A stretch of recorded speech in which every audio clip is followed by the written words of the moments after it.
Hello guys! Hello! This is for Capricorn. Welcome dito Capricorn sa aking channel, Kapalaran 888. Welcome guys! Alamin natin ko ng messages, vibration, gabay, energy para sa inyong lahat. This is general reading. So, weekly reading guys. So, please connect your intuition sa lahat ng baraha na lalabas dito. Okay?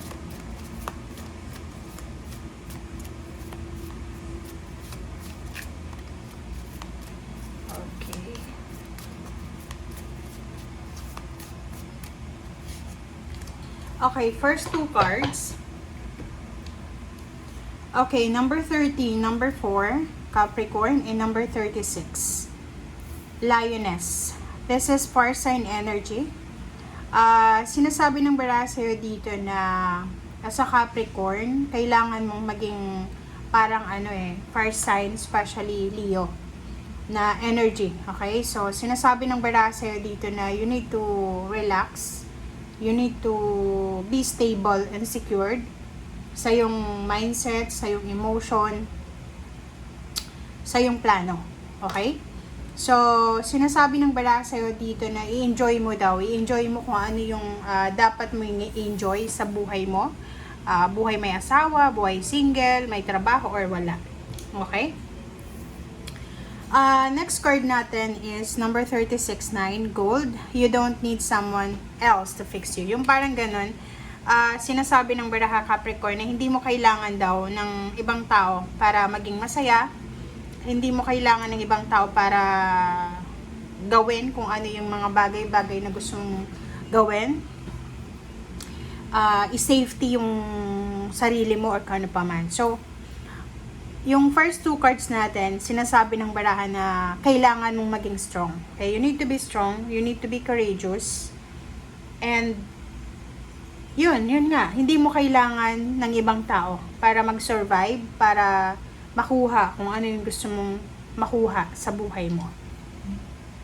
Okay, let's check. This is the second deck.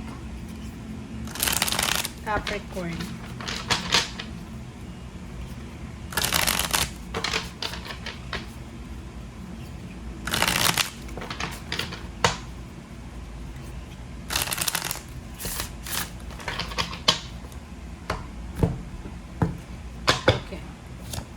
First card natin is Three of Wands. Are you waiting for something?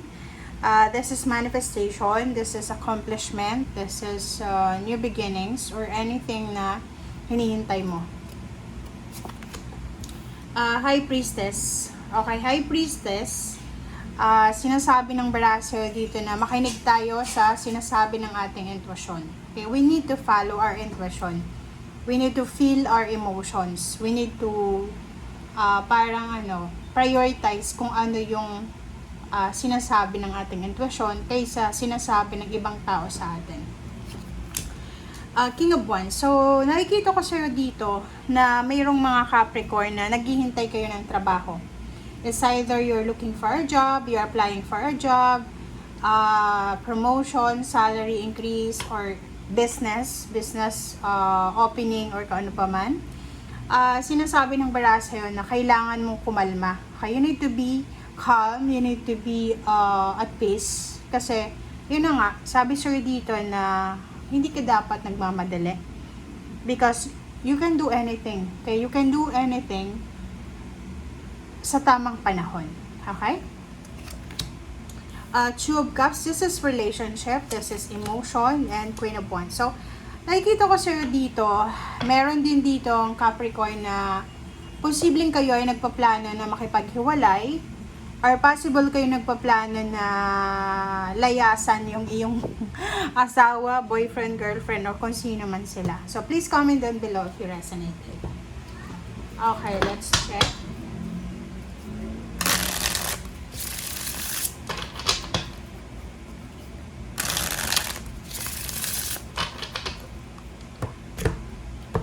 Alright, Capricorn.